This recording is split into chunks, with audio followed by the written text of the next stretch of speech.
Okay, so now the pickups have turned up. From Arkansas Music Works in Bentonville, Arkansas. They had the lowest price on these on Reverb, so I grabbed them. And here we go. So that's the packaging.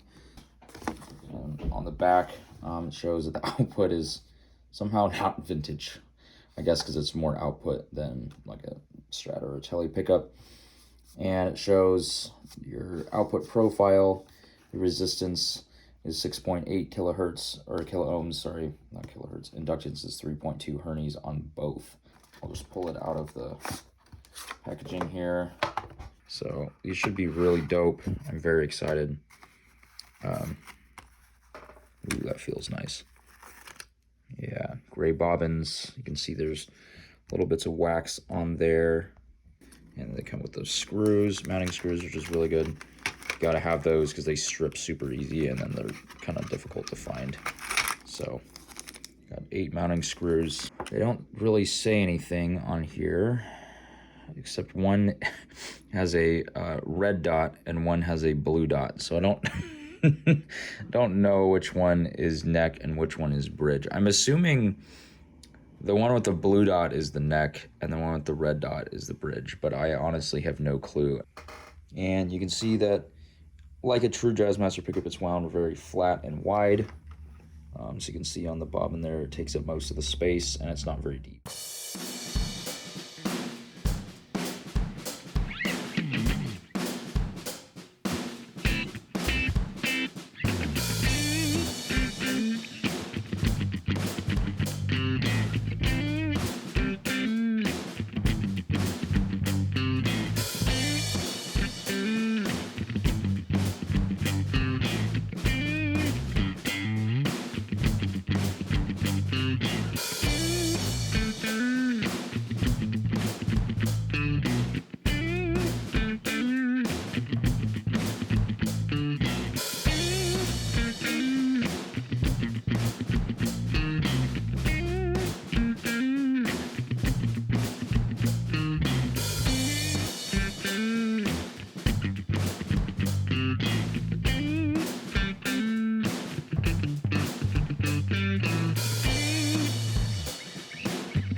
Alright, welcome back to my channel. My name is Zachariah Connor, and it has been a minute. I got married recently at the end of September during COVID, and then continued on with grad school, starting 2 classes, and I've been really busy.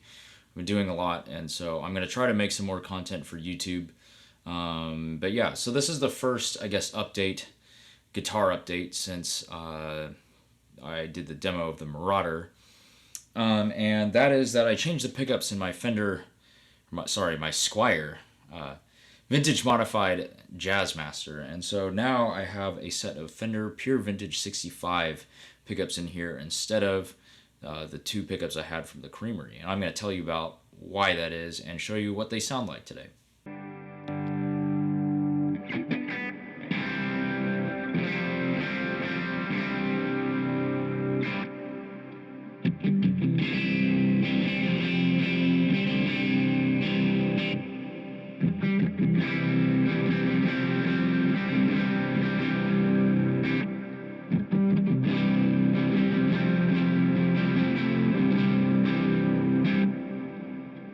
Real reason that prompted this change was I loved the warm and thick tones that I was getting from the Creamery pickups, and to be honest, the Fender Neck pickup sounds pretty similar to the classic 58 from the Creamery that was in there, but now It's got this Fender pickup I think is a little more top end.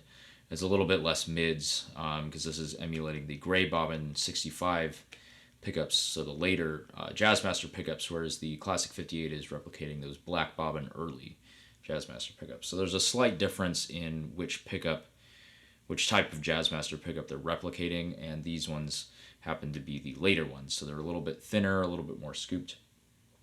The bridge pickup is vastly different. I loved the wide range humbucker that I had put in here back in 2000, I want to say 16, maybe it was early 2017, I believe. And I loved the sound of it. It was great for punk rock. It was great for makeshift casual, one of the bands I'm in. As I was playing in church a whole lot, I was finding that I was struggling to get the sound that I really wanted out of the bridge pickup. I wanted more brightness and more clarity, and I found that as I tried to increase the brightness and clarity, the kind of honk that this guitar naturally has kept coming through, and that was kind of distracting, and it made it difficult for me to achieve the tone that I wanted.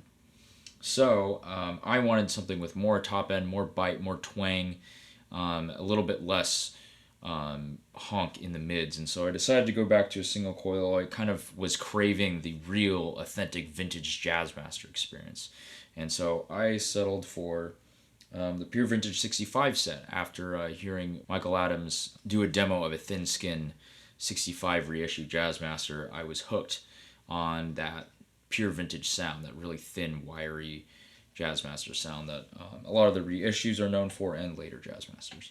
So what did I do? So I took out both pickups and replaced them with these. I didn't take any videos of that because I did it during a class. So I'm watching online lectures, and I replaced it during a Zoom lecture because I got them in the mail right before, and so yeah. And here it is on close-up cam. You can see the pickup covers more closely match the color of the guitar. They don't quite match the knobs. They're a lot less yellow than the Creamery's covers, which were, I think, cream covered, which I chose to do that color option. But I think they were a little too yellow, and these ones are a little bit better fit. So I gotta say, the tops of the pole pieces look kind of weird. There's definitely, you can see the remnants of the wax potting and whatnot on there. And it would have been nice to see them completely polished off clean if there was no wax on the top, and so it kind of makes these funny patterns on there. They did kindly come with 4 screws per pickup, which is nice, although they didn't include any foam to go underneath the pickups. That would have been nice to see from Fender, but whatever. They also weren't labeled neck or bridge, but it doesn't actually matter in the Jazzmaster because both the pickups have the exact same output of 6.7 kilo ohms, so they have the same DC resistance. And so being the same output and the exact same pickup, aside from the reverse polarity, so they're hum canceling in the middle position, which is great, by the way. Now, as for pots, I still have 2 500K pots in the lead circuit, Emerson Pro 500K audio taper pots in the volume and the tone position. I still have, I believe it's a 0.044 microfarad capacitor in the tone circuit, which is the standard Fender one, I believe. Not sure. I'll get back to you on that. And I thought about changing them, but after playing with them, using this guitar at church, I think I really found that I don't really care, and I love the sound of them as it is. I think the neck pickup is kind of dark, which was surprising because I thought with this Fender set they were going to be brighter, but it's very nice and mellow and jazzy, and so I always roll the tone all the way up, and then the bridge, because it's brighter with overdrive, I'll roll back the tone when I'm using a ton of overdrive and delay, which I'll show you. Can get a little harsh if I have the tone knob all the way up, so you just pop it back to 5 and it's perfect. Middle position, depending on what you want, you could roll back the tone to make it smooth. If you really want to cut for like some kind of funk sound, you could roll the tone knob up and really get into it.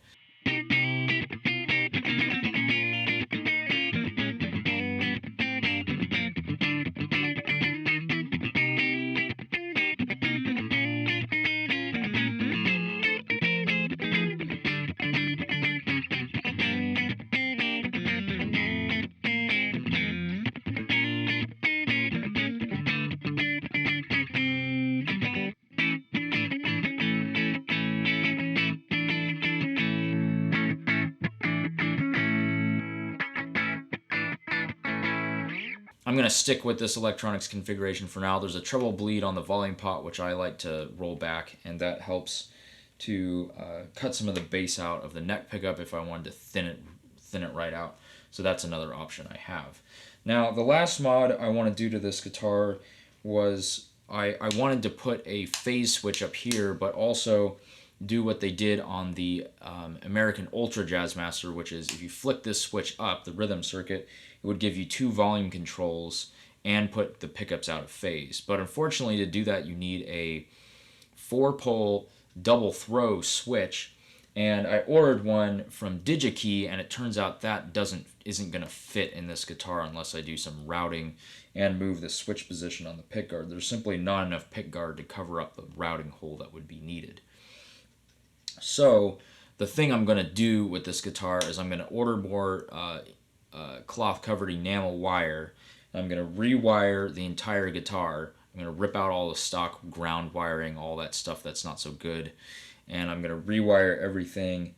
Maybe I'll probably leave some of the ground wires alone because I don't really care about those so much, like the ones that ground to the underneath the pickup cavities and to the bridge. I probably won't touch those guys, just to make sure everything's all up to snuff.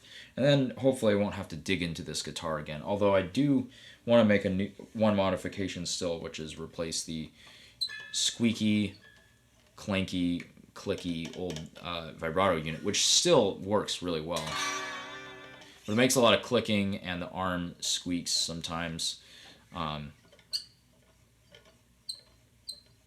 But yeah, anyway, the arm can be really squeaky, so I do want to replace this unit. And I'm thinking about maybe even shimming the neck to get a higher breaking over angle over the bridge. Get a little bit more sustain out of this beast. I love the percussive Jazzmaster sound, but I do want to get a little bit more sustain out of this guitar. But again, I think this pickup upgrade has really given me the desire to hang on to this guitar a lot longer. I think these pickups work better with this particular Jazzmaster's very honky mid-range. Even though this bridge pickup is brighter, it has that treble content that gives me more brightness than I need, so I can actually darken it, and then I'm not worrying about pushing up frequencies that might be too harsh. I don't know. I think it only really manifests itself in my rig when I have a lot of reverb and a lot of delay, and I'm using the JHS Morning Glory. I think that that pickup with this guitar, with that setup, that pedal like layout was, and the type of amp model I was using was just pushing those frequencies. I would have to cut out quite a bit, and the sound guy was having to cut out quite a bit. And so I think that's like one of the big things that prompted the change was actually the bridge pickup tone. I didn't mind the neck pickup tone. I thought it was great.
I'll show you what the old pickups look like. So they came in this great box. I have nothing against Creamery. I think Jamie did excellent work when he made these pickups. I feel like after a few years I was ready for something a little bit different. So this was the Bridge pickup. And it went here. As you can see, the color difference is kind of big between the two. So this is like a more cream colored pickup cover. And the new Fender ones are more of a white color. So they're a little bit different. And I don't know. I think I'm going to keep these pickups around for a little while to see if I decide that I want to go back, if I'm missing the thickness of that Y-range humbucker too much. One thing that was interesting about the Creamery pickups was that the pole pieces actually stick up past the cover, which I thought was really interesting, that the Fender ones barely do, but the Creamery ones really stick up. They like stick up pretty far, which I thought was really interesting when I got it. But again, this neck pickup was phenomenal. It's wound kind of narrow and tall for a Jazzmaster pickup, or it's kind of narrowly wound, which was interesting. So maybe he used a different gauge wire than Fender does, maybe a thinner gauge wire, so he got the output he needed without doing all the extra winding. Because these ones are wound closer to the edge, but I think they're flatter too. So I think the bobbin dimensions are different. It's just really interesting how pickup manufacturers there's so many variables that go into it. Anyways, I think I'll shut up now. I really love these pickups, and I can't wait for you to hear them. So let's get to the sound demo.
All right, well, thanks for coming along this journey. Sorry if this video went on a little long, but hopefully that gives you some insights to maybe your decision of changing your pickups, maybe to pickups like the Creamery's, if you're looking for a thicker sound from your more aggressive overdriven sounds. But I find that, for me at least, the bridge pickup of the Jazzmaster is more than enough for the overdriven sounds, and I have the pedals in order to make something like this sound big and full anyway. And I kind of, because I like using a lot of reverb and drive, I kind of need that single coil cut.